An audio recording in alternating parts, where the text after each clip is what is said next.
Okay, good morning. Today I just got back from my walk and I am starving. So I'm going to be making a oat bake and I will be able to have this throughout the rest of the week too. About 3 weeks ago, I made an egg bake and that was really nice to have. I made it in my video where I was trying to meal prep and it was super easy to just take out in the morning, heat it up real fast, and then can be out the doors. And since it is October officially, I am going to be making a pumpkin oatmeal bake and it will bring all those fall vibes. I'm also gonna be using some pumpkin spice, so it will give all those seasonings as well. And I'm gonna be using some apples, so that will add a little bit of fruitiness to it too. They're all in season right now, so it's the perfect time to use them up. For this recipe, you're gonna need some pumpkin puree. I had a huge can open, and so I've just put it in this old tomato jar for the leftovers, so I've been slowly using that up.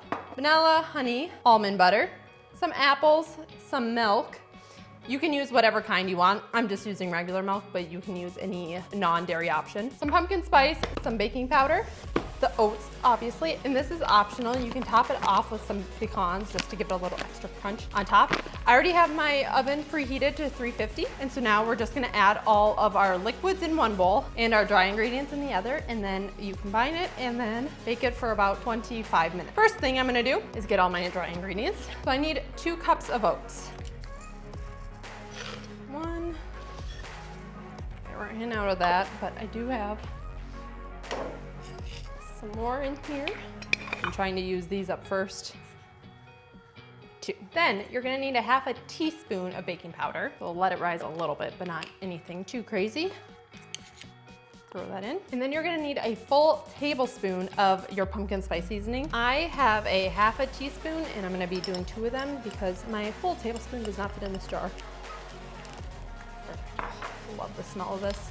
And then you're just gonna wanna mix that all together and set it aside. Then for our wet ingredients, you are gonna wanna add a half a cup of milk. You need 1/3 cup of almond butter. This is very liquidy, so I should put in this one.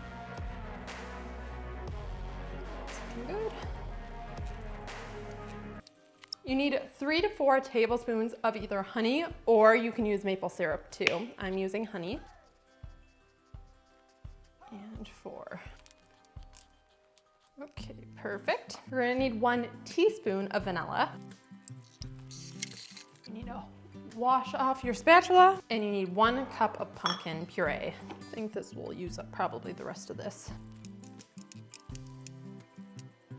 Looks good. I'm glad I finally got that pumpkin used up. I always hate it when you don't get it used up fast enough and it goes to waste. So I always try to find a bunch of recipes when I have such a big can. So I got all my wet ingredients together, so we're gonna just whisk this together. Make sure everything is all incorporated. Turning a beautiful orangey color from the pumpkin. And then you want to incorporate all of your oat mixture with your baking powder and with your pumpkin spice. Slowly incorporate all that together. Came together nicely. Last thing I'm gonna do before putting it in the pan is I need to cut up my apples. I've already washed them, so I just need to core them and then cut them up into tiny pieces. You can use 1 to 2 apples. I'm using 2 because I want it more appley, but if you want less apples, you can just use 1. Or if you want more apples, you can use even more. So what I always do is cut the apple in half and then in half again, and then I carefully remove the core. I'm using a paring knife. You always want to be extra careful when you're going towards yourself with a knife. Then I'm going to cut each quarter into thirds, like so. And then I'm just going to dice this up into smaller pieces. Is this the fastest way to do it? Probably not, but it's just how I'm going to do it. So 1 apple is about that much. I'm going to just dump that in here to get it out of the way and start my second one.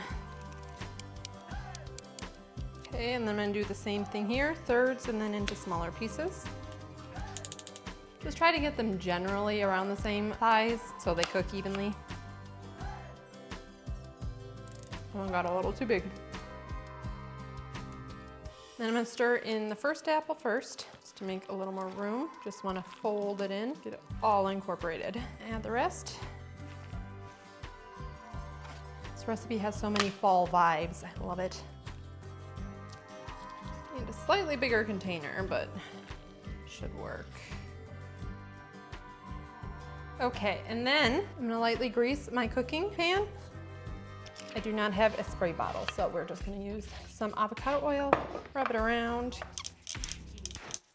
Don't want it sticking, and then transfer it in.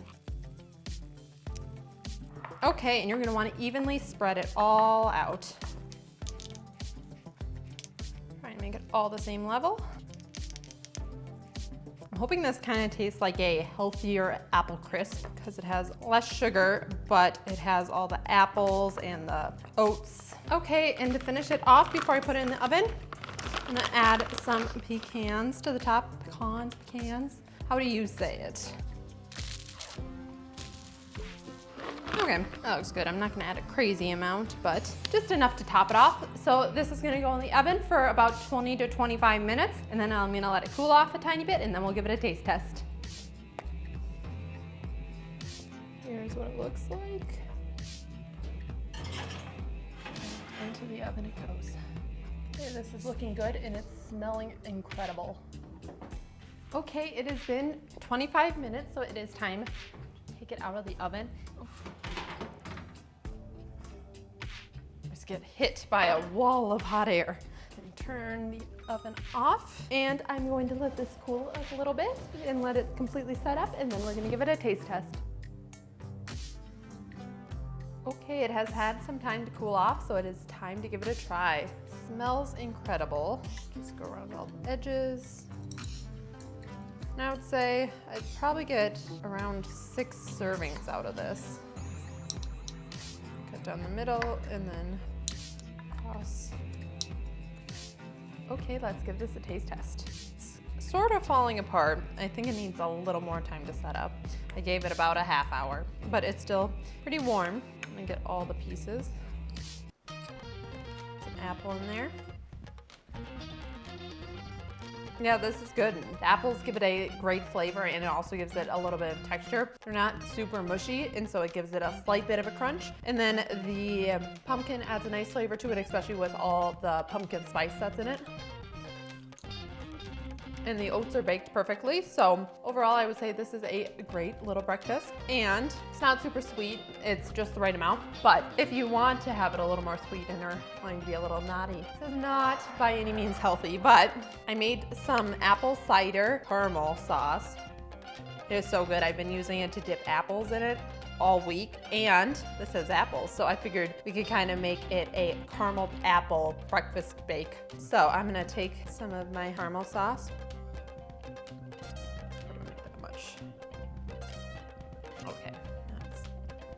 And just drizzle it over the top of this. It could also be a good like afternoon dessert. You could also probably do this with honey or maple syrup if you want to have it sweeter than it is. Like I said, it's not very sweet. All I added was some honey in the beginning, so let's try this out.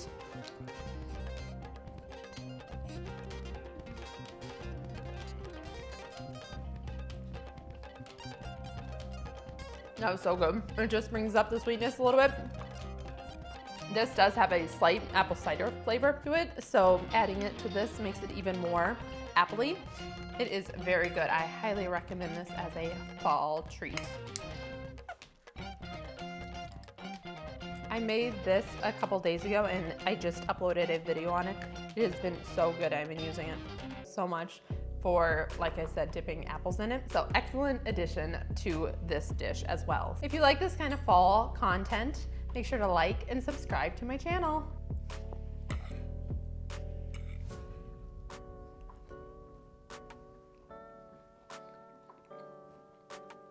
So good.